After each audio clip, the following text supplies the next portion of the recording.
Welcome to Hochoka Podcast.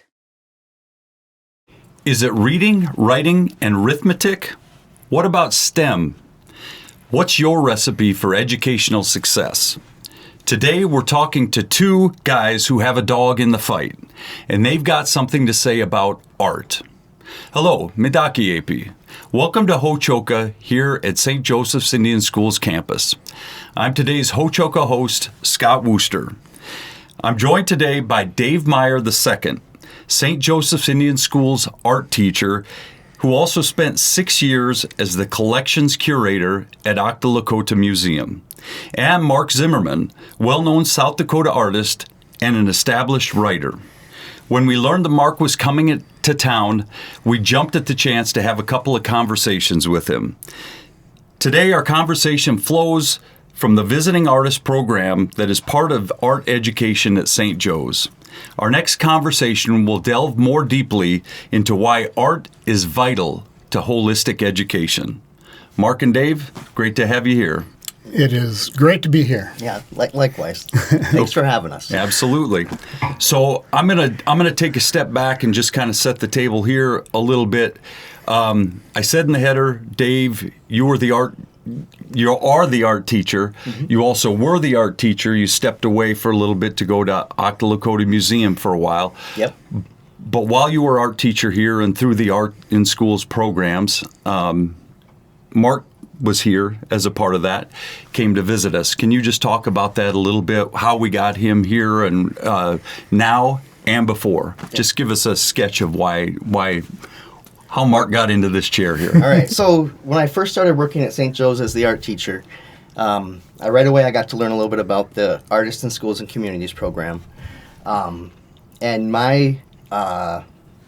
I took that as a way to teach me as well, mm-hmm. so then I could pass that knowledge on to the students. Mm-hmm.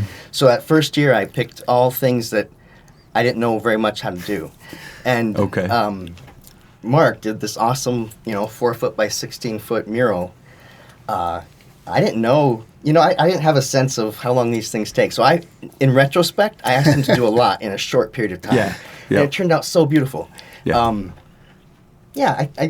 So then now, here we are, however many years later, now that piece we have in the museum for a show we're doing right now about education, and it features all Artists in Schools and Communities projects for the last several years. Okay. And so, Mark, let's talk to you a little bit. Let our audience get to know you. How'd you become an artist? What's your story? What is your story? I could not be an artist, I think. I had tremendous opportunities as a young boy, and then on through high school. The Fargo Public Schools provided me with 15 semesters of art in 4 years, that does not happen. No. And then I was afraid to try it. I couldn't see a path. Yep. I just came this close to wasting all that opportunity. Yeah. But finally switched a major, became an art major, went to grad school, did a couple of degrees, met and fell in love with my wife, who is a visiting artist in South Dakota. Met her because she was visiting at a place where I was the director. Okay. And moved to the Black Hills. Have lived there since. And actually, Dave doesn't know it. One of my first residencies was here at St. Joe. I didn't know much. Okay. He was going to try to learn from me. So yeah. Yeah, you're right. I didn't know it. Yeah, I was probably second or third year on the roster at that point in the mid to late '90s. So No, it was 08. So yeah, I'd been there about a decade. Okay. Really. Yep. So not still wet behind the ears. Right. Yeah.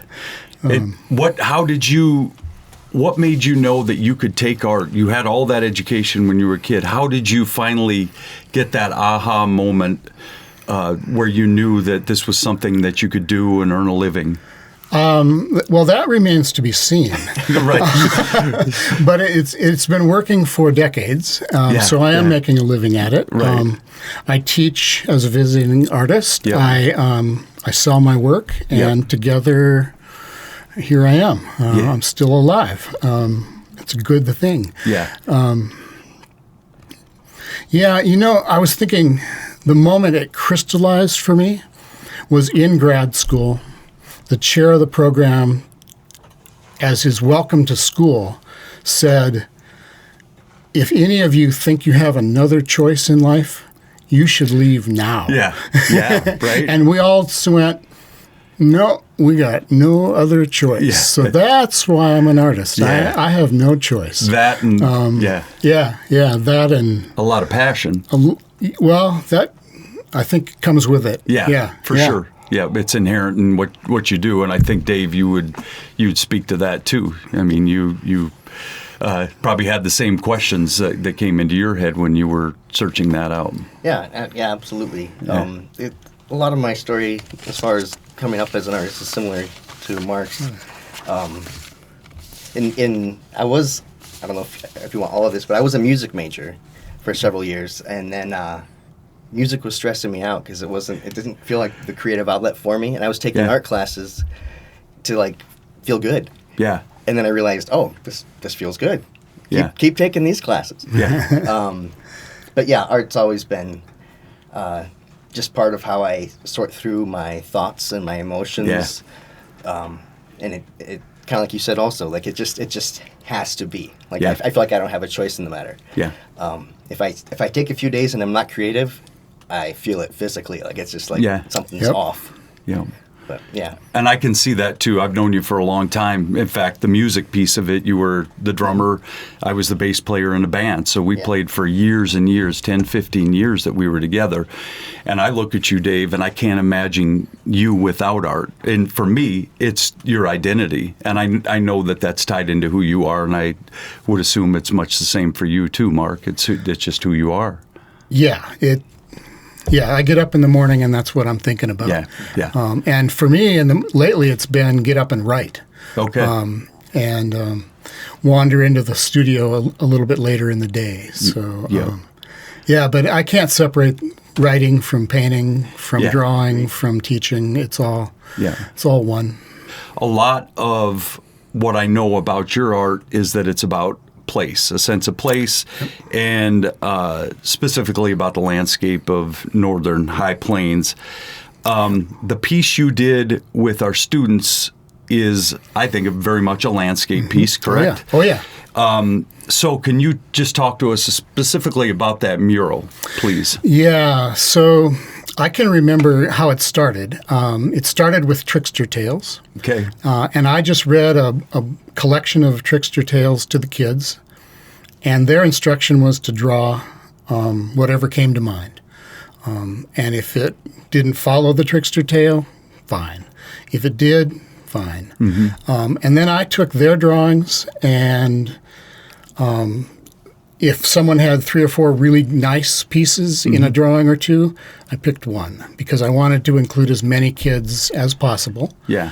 Then I put them together. I think I snapped some chalk lines on the mural, and those were my sort of underlying geometry, the golden geometry that kind of is hiding in that mural. Okay. And then I just started laying stuff in that I liked. From their works. From their works, trying to be faithful as I could be, changing it as little as I needed to. Yeah. Sometimes you got to squeeze it in between another drawing, but make it so they know it's theirs. Yeah. And then let them paint it. I just initially asked them what they wanted to paint and what color. Yeah. And I handed them the color, and I probably modeled how to paint something, but they were on their own for the first day or two. Then we started making some decisions about, okay, we can't have 3 red things in a row. So what are we going to change? We changed the middle one. We only have to change one thing. Let's maybe do that. It's Thursday. Yeah, yeah, right. And took their work and at one point kind of outlined it to kind of firm it up. But they continued to paint. It's their work. It's their painting. I just saw it for the first time in years, and man, I'm proud of them. Yeah. I think I was proud of them then, and I'm proud of them still. So it's great. And you had how long to do the whole piece? A week.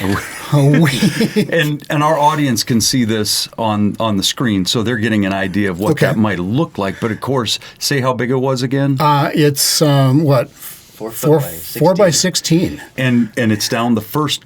It's in the middle floor, right? Yep. Of the stairwell that everybody uses every day. Every kid since you worked with those kids, every single kid and staff, for that matter, walk by this painting, and it's in great shape. Yeah, you guys are great. You guys are good. Well, it's a testament to how great the artwork is, and how much the kids, how important it was to them. I mean, there's other things on the wall that don't maybe last as well. So that's pretty awesome. Yeah. Reaching out to our alumni is a big thing here too. Having them in the school, and I love the idea of kids that were here when you did that, being able to walk by it and point to little parts they might have worked on. Oh, I'm sure they know what they did. Yeah, I bet they do. Not just what they drew, but what they painted. Yeah, because they didn't paint their own. They were. Yeah. Okay. You're painting sky. You're painting ground. You're painting somebody else's drawing. Yeah. Because everything got 3, 4, 5 coats of paint. Okay. So we had Mark here. You guys got to work together for a week, and you definitely benefit as artists and as teachers, I would assume, from getting to know each other's works and just from those discussions that go on. You don't run into a lot of artists in Chamberlain, so you don't get to have those conversations, or in Nemo for that matter, I would think. So it's like-minded people, the creative juices get flowing. So you've had a lot of visiting artists through the same program come through. Can you talk about a few that were influential besides Mark that have been here? Well, it's interesting because some of the ones that were most influential were all the very first ones. Okay. Yeah. Because of that approach I took, that I wanted to teach kids how to work with clay. Yeah. So Randall Blaze was one of my visiting artists. And I'd never woven before. So Greta Bodegard, who the chapel, the piece in the chapel is by her. Okay. So it was these things that the artists were gracious enough to teach me. Yeah. And I was, in a humble space to learn, like eager to learn too, not trying to be something I wasn't. Yeah. And throughout all the residencies, inevitably I learned something, and I think that's also part of why hosting them is important, because the kids see my genuine curiosity and excitement, and so, oh gosh, there's 2 adults that think this is all right. Let's try this out. Yeah. So anyway, I learned a lot from all of them. Yeah, it fuels your fire, so hopefully it's going to fuel their fire. So what I'm curious about, I know it gets you charged, and it should get the kids charged. What's your feeling about how it's worked out? Has it been good for the kids? What's the benefit? For sure it's been good for them. And you see the students kind of rise to the occasion. Like the Visiting Artist Program really challenges the students. There's one of the memories that comes to mind is a young man who was really had a lot of energy. I'll put it that way. Didn't necessarily like to be in his chair. Sometimes would get into some kind of trouble. Yeah. And for this residency, we were doing linoleum cuts. Okay. Which are pretty famous for even cutting adults. Like people are always getting hurt doing that. Yeah. And so we were questioning, is this age group too young? But we really emphasized, like we're giving you guys a cool opportunity to do something that not everyone gets the chance to do. So you have to do it correctly. Yeah. And elementary school student. What age? Okay. I want to say maybe he was 3rd grade at the time. Yeah. But with a sharp instrument. And what could he totally rose. I mean, he was like so focused and so proud to be, you're going to give me this sharp thing. Yeah. And that's an actual story, but it's kind of a metaphor too, because that's how a lot of the students interact with the visiting artist. Is they realize they're being given an opportunity and being treated like the young adults they are, like the experts that they are. Yeah. And it helps them with their creativity and their confidence. Yeah, so something different is happening here in the classroom. It's just not the day-to-day interactions that we kind of settle into. It's a different thing. You're a game changer, Mark. That's awesome. That's awesome. Back to you. Tell us a little bit about your career today. You're still a visiting artist. Still a visiting artist, over 25 years now. Okay. So getting a little long in the tooth, maybe. Yeah. And, but it doesn't get old. It doesn't. I just came from a residency where, there were tears when I left, and they weren't all other people's. And so, after 25 years, if it's still getting to you, getting to me, and then it touches other people too. Yeah. And it's a powerful thing. And it's art that's the powerful thing. I mean, I am a conduit, a vehicle. Yeah. I cannot take credit for what art can do in people's lives. Right. And it's a powerful thing. You can watch it. You watch a kid's eyes light up when they have an aha moment, and man, I don't know. That's still a thrill for me too. Yeah. And that's great. Yeah. That's great stuff. So you go to hospitals, you go to schools, you sell your own pieces in galleries? I work in hospitals, schools. I work a lot at an art center for adults in Rapid City. Okay. And I sell my own work. We have a gallery in our barn near Nemo. Yeah. We are open happily by appointment. Okay. There's no sense in waiting for people to drop in at the end of a dead-end road. Right. So we're happily open by appointment. There's a gallery in Hot Springs Art House, which shows my work. And they've been pretty successful. So that's another little avenue I'm able to take advantage of. So, yep. Yeah. I love the idea of getting into it as a kid, having the passion for it, and being able to make a living doing it, and planning on doing it, obviously, until you can't. When I retire, I'm going to paint more. Yeah, exactly. Yeah, that's just it. Yeah, I love that. And you are probably too, Dave. Yeah, that's right. So you mentioned your wife is also an artist and a visiting artist? Mm-hmm. She's done it for 40 years. Okay. Wow. Yeah. Wow. Yeah. And so I assume when you're talking about selling from your barn and other galleries, is she doing those things as well? She sells her drawings and block prints, relief block prints. So those sharp objects. Yeah. But it's been a while since she gouged herself, I think. Yeah. But so we sell our work there together, and she has just got a governor's award for outstanding service in the arts education. Okay. So it's a biennial award. She's, I think, done 600 weeks of residencies in South Dakota. Okay.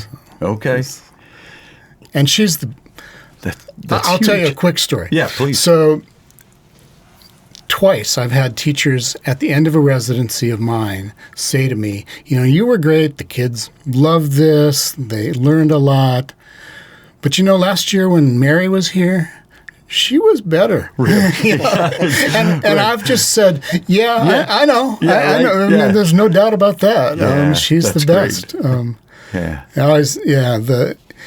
I call every kid Scooter because no kid minds being called Scooter. Yeah. She knows their name by Wednesday. Yeah. That means a lot to them, doesn't it? That's next level. Yeah, it is. Yeah. Well, good for her. Dave, my friend, my bandmate for so many years, thanks for coming on the show and just sharing a little bit about what you do and sharing your visiting artist with us too. It's been nice. And Mark, great to have you. We'll keep the conversation up. Appreciate it. All right. And to our audience here, it's Ho-Chokeh at the center of St. Joseph's Indian Schools campus. We thank you for joining us today, where we talk about issues that are central to Native American education. Until next time, stay centered.